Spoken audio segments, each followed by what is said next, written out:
नमस्कार विद्यार्थियों। हिंदी साहित्य की आज की कक्षा में हम जयशंकर प्रसाद जी के द्वारा लिखित कविता ले चल मुझे भुलावा देकर इस कविता की भावार्थ और व्याख्या करेंगे। विद्यार्थियों, जैसा कि आप जानते हैं कि जयशंकर प्रसाद के द्वारा कई काव्य संग्रहों की रचना की गई। उसी काव्य संग्रह में से एक प्रमुख काव्य संग्रह है लहर। लहर काव्य संग्रह में से ही प्रस्तुत कविता का जो संकलन है वह किया गया है। इस कविता को हम पढ़ें उससे पहले थोड़ा सा हम इस कविता के बारे में जान लेते हैं। प्रस्तुत कविता में जयशंकर प्रसाद जी बात कर रहे हैं अपने ईश्वर से। वह उनसे कामना कर रहे हैं कि आप मुझे इस लोक से दूर कहीं एक ऐसे लोक में लेकर चलें जहाँ पर प्रेम हो, शांति हो, जहाँ छल कपट न हो, जहाँ किसी भी प्रकार का शोरगुल न हो, न आंतरिक रूप से और बाहरी रूप से। तो यहाँ कवि जिस लोक की कामना कर रहा है वह इस दुनिया से परे एक शांत लोक की कामना कवि प्रस्तुत कविता में कर रहा है। आइए हम इस कविता का भावार्थ समझते हैं। ले चल मुझे भुलावा देकर मेरे नाविक धीरे धीरे, जिस निर्जन में सागर लहरी, अंबर के कानों में गहरी, निश्चल प्रेम कथा कहती हो, तज कोलाहल की अवनी रे। कवि बात कर रहा है। यहाँ अगर हम देखें तो यह सबसे महत्वपूर्ण जो शब्द आया वह है नाविक। कवि अपनी बात किससे कह रहा है? नाविक कौन है? तो प्रस्तुत कविता को हम जब पूरा पढ़ेंगे तब हमारे सामने स्पष्ट होगा कि कवि यहाँ पर नाविक ईश्वर को संबोधित करते हुए कह रहा है।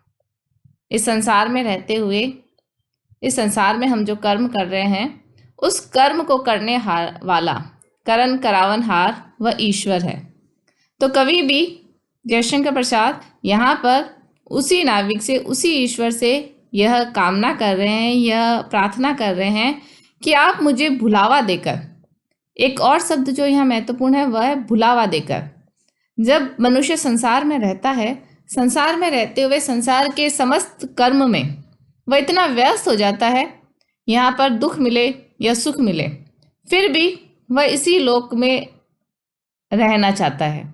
इस लोक में जब उसे दुख प्राप्त होते हैं तो ईश्वर से प्रार्थना करता है कि मेरे दुखों को दूर करो और पुनः मुझे सुख और शांति प्रदान करें।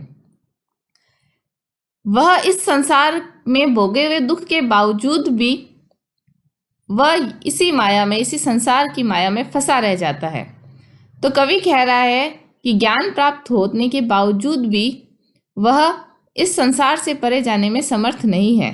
तो वह उस ईश्वर से प्रार्थना कर रहा है कि आप मुझे भुलावा देकर इस संसार को भूलने का, एक जिस तरीके से बच्चे को बहलाकर कहीं और ले जाया जाता है, उसी प्रकार से कवि ये प्रार्थना कर रहा है कि आप मुझे इस प्रकार से भुलाकर, भुलावा देकर, बहलाकर किसी और जगह पर ले चलो। कहाँ ले चलो? ले चल वहाँ भुलावा देकर मेरे नाविक धीरे धीरे, जिस निर्जन में सागर लहरी, अंबर के कानों में गहरी। कहाँ ले चलो? उस निर्जन स्थान पर, ऐसा सुनसान जो वातावरण है जहाँ कोई भी नहीं है, कोई जन नहीं है, निर्जन है, जन से रहित जो स्थान है, मुझे वहाँ पर ले चलो। जिस निर्जन में सागर लहरी, अंबर के कानों में गहरी, निश्चल प्रेम कथा कहती हो। वह स्थान जहाँ पर सागर की जो लहरें हैं वह आकाश के कानों में एक प्रेम कथा कहती हो। धरती और आकाश में जो प्रेम है वह निश्चल प्रेम का एक श्रेष्ठ उदाहरण है। तो कवि कह रहा है, मैं जिस लोक में जाने की बात कह रहा हूँ, मैं आपसे प्रार्थना कर रहा हूँ, मुझे उस निर्जन स्थान पर ले चलो जहाँ इस सांसारिक लोग न हो, सांसारिक लोग न हो, परंतु वहाँ पर प्रेम का साम्राज्य हो। प्रेम भी कैसा? जिसमें कोई छल नहीं हो, कोई कपट नहीं हो, कोई स्वार्थ नहीं हो। ऐसे निश्चल प्रेम का वातावरण जहाँ हो, मुझे उस स्थान पर ले चलो। और वह स्थान कैसा होना चाहिए? वह निर्जन होना चाहिए, जहाँ जन का समूह हो, जहाँ बहुत सारे लोग हो, वहाँ आपस में विचारों का, संकल्पों का, बातों का जो कोलाहल है वह व्याप्त होगा। लेकिन कवि ये कामना कर रहा है कि मैं इस कोलाहल की अवनी, अवनी यानी धरती, मैं इस कोलाहल की धरती को त्याग कर उस लोक में पहुंच जाना चाहता हूँ जहाँ पर निर्जनता हो, कोई जन नहीं हो, और जहाँ पर प्रेम का साम्राज्य हो, निश्चल प्रेम का साम्राज्य हो। तो ऐसी लोक की कामना कवि यहाँ पर ईश्वर से कर रहा है। जहाँ सांझ सी जीवन छाया, ढीले अपनी कोमल काया, नीले नयन से ढुलकाती हो ताराओं की पांत गनीरे। कवि इस पंक्तियों में कह रहे हैं कि जहाँ सांझ सी, जहाँ पर जिस स्थान में कवि जाना चाहता है, वहाँ सांझ के समान जो जीवन की छाया है वह उन्मुक्त होकर अपनी कोमल काया को ढुलका देती है, वह उसे उन्मुक्त छोड़ देती है। वह किसी, जिस प्रकार से संध्या का समय होता है, प्रत्येक जो सांसारिक लोग हैं जब अपने अपने घरों में पहुंचते हैं तो निढाल होकर, ढीले से होकर पहुंचते हैं। और कवि जिस लोक में बात कर रहा है, कि लोक में जाने की बात कर रहा है, वह इस धरती में बहुत सारे कर्म करने के पश्चात मनुष्य जब थक चुका है तो वह ईश्वर के माध्यम से ये कहना चाहता है कि आप मुझे उसी स्थान पर ले चलो जहाँ पर मेरे जीवन की जो छाया है वह सांझ के समान उन्मुक्त होकर अपनी कोमल काया को वहां पर लुढ़का दे, अर्थात वह रिलैक्स हो जाए, आराम की स्थिति में पहुंच जाए, अब किसी कर्म करने का बोझ उस पर नहीं रहे। नीले नयन से ढुलकाती हो ताराओं की पांत गनीरे। संध्या के समय आकाश में धीरे धीरे ताराओं की जो पंक्ति है वह ऐसा लगता है कि वह संध्या रूपी जो सुंदरी है वह अपने नीले नेत्रों के ताराओं के रूप में अपने आंसुओं को फैलाकर वहां पर बिखेर रही है। और यहाँ कवि की जो अनुभूति है वह इस रूप में आ रही है कि मैं इस समस्त संसार के दुखों को, समस्त संसार के कर्म करने के पश्चात जो क्लांति आई है, उस थकान के वशीभूत होकर जो एक प्रकार का नैराश्य उनमें उत्पन्न हो रहा है, मैं उस लोक में पहुंचकर मैं भी उसी समान घर पहुंच के, जिस प्रकार से मनुष्य उन्मुक्त हो जाता है और अपने दिन भर की थकान को किसी रूप में अभिव्यक्त करता है, तो मैं भी उस लोक में पहुंचकर अपने जीवन की ये जो छाया है सांझ के समान, मैं वहां पहुंचकर उतना ही निश्चित और उन्मुक्त हो जाना चाहता हूं। जिस गंभीर मधुर छाया में विश्व चित्रपट चल माया में, विभुता विभूसी पड़े दिखाई, दुख सुख वाली सत्य बनी रे। कवि यहाँ कह रहा है जिस गंभीर मधुर छाया में विश्व चित्रपट चल माया में।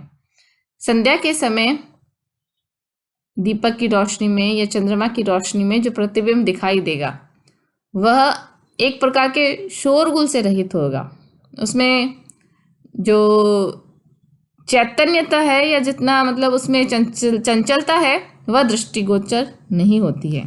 तो एक रूप से उस संध्या के समय का जो परछाई है, जो छाया है, वह गंभीर है, लेकिन गंभीर होने के साथ साथ वह मधुर भी है, क्योंकि अभी धूप का या कर्म करने का इतना अधिक उसमें उस पर दबाव नहीं है, तो गंभीर होते होते ये छाया मधुर भी है। तो कवि कह रहा है कि जिस लोक में पहुंचूंगा जिसमें संध्या का समय होगा, जिसमें उन्मुक्त होकर मैं अपने परिश्रम के इस थकान को ताराओं की पांति के रूप में, आंसुओं के रूप में ढुलकाते हुए अपने थकान को उतारने का प्रयास करूंगा।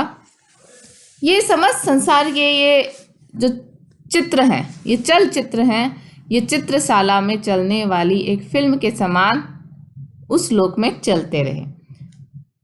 विभुता विभूसी पड़े दिखाई, दुख सुख वाली सत्य बनी रे। विभुता का अभिप्राय है ऐश्वर्य, और विभु यानी विराट या ईश्वर। विभुता विभूसी पड़े दिखाई, दुख सुख वाली सत्य बनी रे। कवि कह रहा है कि यहाँ पर ईश्वर की जो विराटता है वह किसके समान, एक उनके वैभव के समान मुझे दिखाई दे। दुख सुख वाली सत्य बनी रे, किस रूप में दिखाई दे, दुख और सुख दोनों का ही अनुभव कराने वाली जो सत्यता है, जो ईश्वर है, जो ईश्वरत्व है, जो ईश्वर का विराटत्व है, वह मुझे यहाँ अनुभव हो।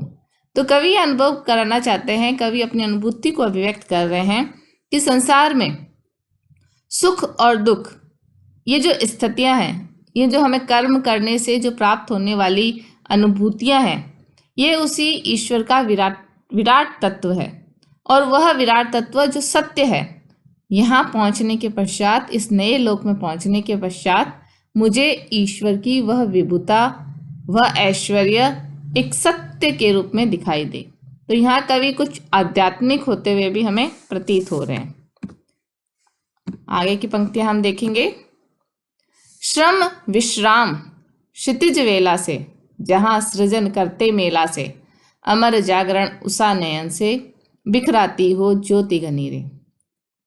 श्रम विश्राम क्षितिज वेला से, जहाँ सृजन करते मेला से। अब कवि वर्णित कर रहा है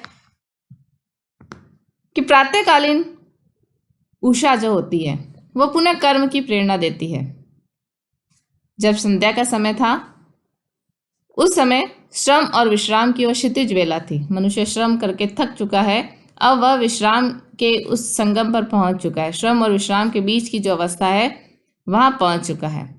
और पुनः जब दूसरे दिन सुबह होती है, अमर जागरण उषा नयन से, बिखराती हो ज्योति घनीरे। पुनः जब प्रातःकालीन उषा का उदय होता है, वहां सृजन की प्रेरणा वह उषा सबको देने का कर्म करती है। रात्रि के समय, संध्या के समय एक प्रकार की जो शिथिलता है, एक प्रकार की जो क्लांति है, एक प्रकार का जो गांभीर्य उपस्थित हो गया था। जब उषा रूपी सुंदरी का उद्भव होता है तो वह पुनः सृजन करने की प्रेरणा देती है, और संसार में ये सृजन करने की प्रेरणा को ज्योति के रूप में पूरे संसार में वह बिखेर देती है। तो विद्यार्थियों, इस पूरी कविता में हमने ये पढ़ा कि कवि का एक नैराश्य सा हमें अनुभव होता है। ऐसा लगता है कि कवि संसार से पलायन करना चाहता है, ऐसा लगता है कि संसार से वैराग्य का अनुभव कर रहा है। और प्रसाद के जीवन में ये वैराग्य का आना अनायास भी नहीं था, क्योंकि जीवन में बहुत सारी इनकी पारिवारिक मुश्किलें, संकट, जीवन में आने वाली असमय मृत्यु, बहुत सारे ऐसे थे, जैसे ऐसे कारण थे। पिता की मृत्यु, माँ की मृत्यु, बड़े भाई और छोटे भाई की मृत्यु, और फिर दोनों पत्नियों की मृत्यु। इस प्रकार की स्थितियाँ किसी भी मजबूत इंसान को भी खंडित करने में सक्षम होती हैं, और प्रसाद ने ये सब अनुभव किया था। तो इस प्रकार का ये जो नैराश्य है इनकी कविताओं में मिलता है, और इसीलिए कुछ कवियों ने इस कविता को पलायनवादी कविता कहकर इसका विरोध भी किया है कि संसार से भागने की बात कह रहे हैं। लेकिन जब हम दूसरे दृष्टिकोण से इस कविता को देखते हैं, जब विशेष रूप से ये जो अंतिम पद है उसमें हम देखते हैं कि संध्या के पश्चात कवि उषा की बात भी कह रहा है, और उषा के रूप में वो सृजन की प्रेरणा भी दे रहे हैं कि ये उषा सबको सृजन करने के लिए प्रेरित कर रही है, संसार में सब जगह वह ज्योति के रूप में प्रकाश फैला रही है।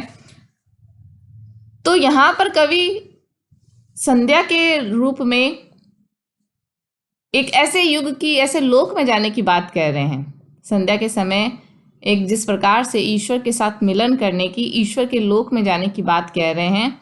हम भी सामान्य रूप से भी पूरे दिन भर कर्म करने के पश्चात जो एक शिथिलता आती है, उस शिथिलता में व्यक्ति एक ऐसे लोक में पहुंच जाना चाहता है जहाँ निर्जनता हो, जहाँ शोरगुल न हो, जहाँ निश्चलता हो, छल कपट न हो, प्रेम हो, गांधीर्य हो, और गांधीर्य के साथ साथ मधुरता हो।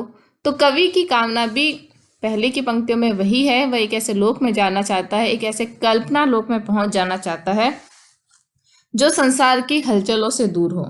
लेकिन पुनः जैसे जैसे उषा का जागरण आता है, कवि पुनः श्रम के लिए उन्मुक्त होता है, सृजन के लिए उन्मुक्त होता है, और संसार को भी एक प्रकार से सृजन करने के लिए प्रेरित करता है। प्रस्तुत जो कविता है लहर काव्य संग्रह से ली गई है, और लहर काव्य संग्रह में हम जैसा कि जानते हैं कि छायावाद की एक प्रमुख विशेषता थी रहस्यवाद। छायावादी कवि उस ईश्वर को पूर्ण रूप से नहीं जान रहे हैं, लेकिन एक छाया सी वह उसके अनुभव कर रहे हैं। तो वह जो रहस्य है उस ईश्वर और मनुष्य के बीच में जो एक रहस्य की दीवार है, जिसे मनुष्य उस ईश्वर को पूर्ण रूप से नहीं जान रहा लेकिन उसकी झलक का अनुभव कर रहा है, वह झलक का अनुभव, वह झलक की अनुभूति प्रस्तुत कविता में हमें दृष्टिगोचर होती है, और ये छायावाद की एक श्रेष्ठ कविता कही जा सकती है। प्रस्तुत कविता की भाषा की बात कही जाए तो ये खड़ी बोली है, जिसमें मधुर शब्दों का प्रयोग किया गया है। उपमा, मानवीकरण, अनुप्रास अलंकारों का प्रयोग है। पूरी कविता में हमें शांत रस की छटा दृष्टिगोचर होती है। तो विद्यार्थियों, आज हमने ले चल मुझे भुलावा देकर इस कविता का भावार्थ और व्याख्या की। आगे की कक्षा में हम जयशंकर प्रसाद की ही एक अन्य कविता का भावार्थ समझेंगे। धन्यवाद।